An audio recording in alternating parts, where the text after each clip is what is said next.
સરસ્વતી લાગણીના જળ વડે મર્દન કરું છું ને શબ્દ કાગળ પર ઘસી ચંદન કરું છું.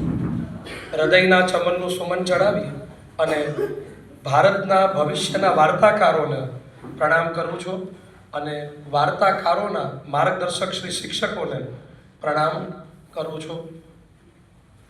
સરસ મજાનો અવસર અને જેવી રીતે કથા થતી હોય અને કથાકારો એવી રીતે વાર્તાકારોનો જ્યારે મેળાવડો છે, સહજ રીતે કોમ્પિટિશન અહીંયા છે, પણ અહીંયા તમે પહોંચ્યા ને એટલે જોરદાર તાળી વિદ્યાર્થીઓ માટે થવી જોઈએ.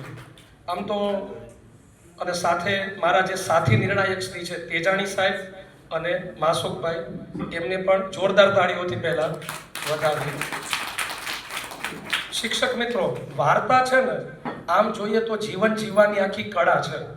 હજારો આમ કહેવાય ને કે આમ વર્ષો જૂની કે પુરાણી 200-300 વર્ષ, અને એનો સાર, એનું મૂલ્ય, અને એ મૂલ્ય સહજ રીતે વાર્તા દ્વારા આખું જીવન છે એ વાર્તા દ્વારા આપણને સહજ મળી જાય. હવે ઘણા બધા પાસા જોવાના હોય કે લોકબોલીમાં છે વાર્તા કેવી લીધી છે.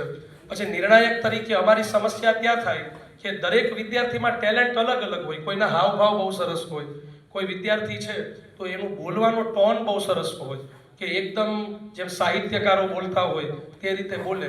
તો આવા ઘણી બધી કળાઓ ભેગી થાય અને એવા વિદ્યાર્થીઓ છે તે નંબર લઈ જતા હોય છે. પણ સૌથી મહત્વની વાત છે, એક સરસ મજાના જે બહુ મોટા જે વિજેતા જે રમતવીર હતા, એમણે એનું ઇન્ટરવ્યૂ જોતો હતો. એમણે બહુ સરસ વાત કરી કે મારા જીવનમાં હાર એવો શબ્દ જ નથી.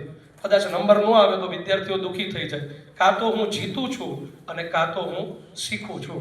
કાં તો અહીંયા તમે જીતીને જશો, બાકી શીખીને તો તમે ચોક્કસ જશો. પણ આદર્શ વાર્તા હોય તો એના થોડાક બધા પાસાઓ છે, તો થોડીક ડિસ્કસ છે તમારી સાથે વાર્તાઓના પાસાની કરવી છે. પેલી વાર્તા હોય ને એની અંદર કોઝેટી હોય. કોઝેટી એટલે સાયકોલોજીનો આ વર્ડ છે, કાર્યકારણનો સંબંધ. કોઈ પણ વાર્તા હોય, કોઈ પણ સ્ટોરી હોય તો એની અંદર એક કોઝેટિવ હોય. જેમ કે પંચતંત્રની કાચબો અને હંસની વાર્તા છે, લબલબ્યો કાચબો, તો એની અંદર આખું તાર્કિક રીતે વાર્તા આગળ વધતી હોય.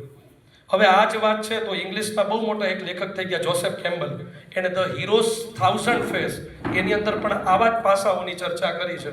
તો વાર્તાની અંદર એક કાર્યકારણનો સંબંધ હોય, તાર્કિક રીતે આગળ વાર્તા વધે. પછી જ્યારે વાર્તા આગળ વધે તો એની અંદર એક કોન્ફ્લિક્ટ આવે. કોન્ફ્લિક્ટ એટલે કે કમઠાણ આવે. કંઈક બધું સીધું ન ચાલે. જીવન છે ને આમ સીધું નથી, એ સંકુલ છે. એટલે જીવનમાં બધું કાંઈ સીધું ન ઉતરે, કંઈક કમઠાણ આવે. પછી કોમ્પ્લિકેશન આવે એટલે કઠણાઈ પણ આવે, અને એ ધીમે ધીમે આપણને જોડે. અને ત્યારબાદ કેરેક્ટર્સ કે એના પાત્રો આપણી સાથે જોડાઈ જાય. જેમ ઝવેરચંદ મેઘાણીની જે આખી સૌરાષ્ટ્રની રસધાર છે, સૌરાષ્ટ્રની રસધાર પણ મેઘાણીજી છે તે ટેનિસનનું the light the fire brigade નામનું એક ટેનિસનનું મહાકાવ્ય એનાથી જોડાણા. અને શૌર્ય અને મૂલ્યની વાત અને આખું જે રચના થઈ સોરઠની ધરતીના ખૂણે ખૂણે આપણે સૌ જાણીએ છીએ. તો જીવનનું આખું દ્વંદ્વ, અને છેલ્લે જેમ સમુદ્ર મંથનમાંથી અમૃત નીકળ્યું એમ વાર્તામાંથી આપણને મળે શું તો કે મૂલ્ય. આ મૂલ્ય છે ને માથા બદલી નાખે, વિચારો બદલી નાખે. વિચાર સંક્રમણની આખી પ્રોસેસ છે તે વાર્તા છે. તો તમે અહીંયા આવ્યા છો વિદ્યાર્થીઓ, તમે આવ્યા છો એ જ બહુ મોટી વાત છે. અને સૌથી મહત્વની વાત છે કે તમે જે તૈયારી કરી છે તો નિર્ભીકપણે બહુ નિર્ભય રીતે વ્યક્ત થજો. જીવનમાં વ્યક્ત થવું ને, એક્સપ્રેસ થવું ને, આ જ બહુ મહત્વનું અને શીખવાની વસ્તુ છે.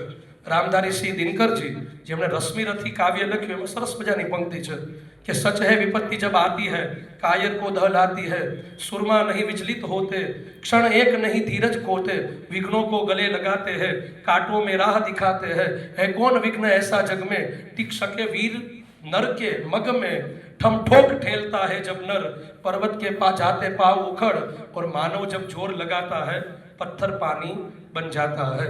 મૂળ આપણે જોર લગાવવાનો છે. તો તમને બધાને અભિનંદન. થોડીક વારમાં અમે એક સ્પર્ધકોના નામ બોલશું.